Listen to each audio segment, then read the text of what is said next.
Today, we're taking a look at the latest Nereide from Venezianico, and if I didn't know better, I would say it was custom made for me. Each and every Venezianico I reviewed so far was beautiful, but also each and every one of them had a detail or two that I would change. The Nereide GMT was perfect in size at 39mm, but was too thick for the size, making it look chubby. I also didn't like the fact it had polished top surfaces while the sides were brushed. I would have preferred if it had brushed tops and sides and a polished bevel between them. Nereide Ceramica solved that, as it came with exactly that same finish and appeared thinner on wrist, but being 42mm in diameter, which is a perfect size for most people, it was slightly too big for my taste and my small 6.5-inch wrist.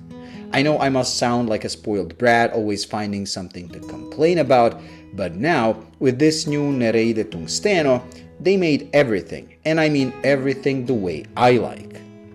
39mm in diameter like the GMT, but with a finish of the Ceramica, having all brushed surfaces and the bevel in between. The most impressive part, however, is the thickness. At only 10.5mm in thickness, this is thinner than most dressy watches on the market, let alone divers. That is full 2mm thinner than my Submariner, which already wears thin. And the best part is the fact it kept the 200 meters of water resistance of its bigger and thicker brother. That was achieved by reworking the case and caseback to make it as thin as possible while keeping the said water resistance, and using a Miyota 9039, just like the Wise 88 I have.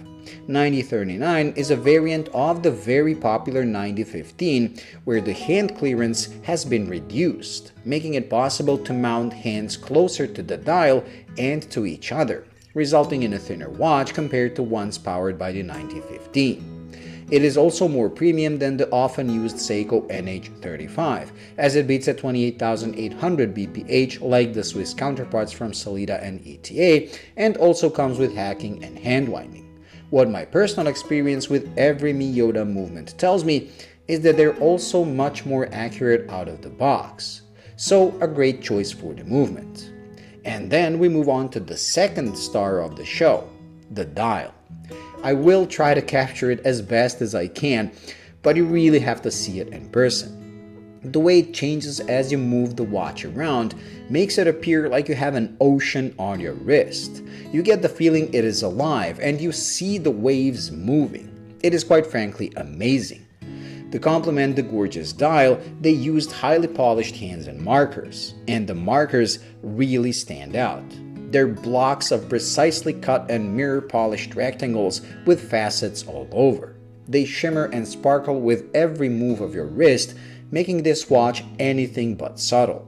Add to that the tungsten bezel insert that is also so shiny it appears black most of the time, and you have a watch that almost looks like jewelry on your wrist. I'm usually not a fan of that much attention, but on this watch with this mother of pearl dial, it just works. The Canova H-Link bracelet comes with solid links, solid end links, and a hidden butterfly clasp, which looks awesome.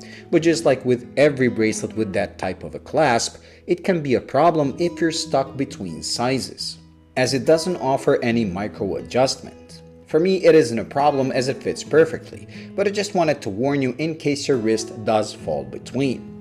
At $800, this is quite pricey, but given the incredible thickness, or lack of it, beautiful mother-of-pearl dial, slightly more exotic tungsten bezel, and the movement used, it is actually acceptable, while the finish quality is as you would expect at this price point.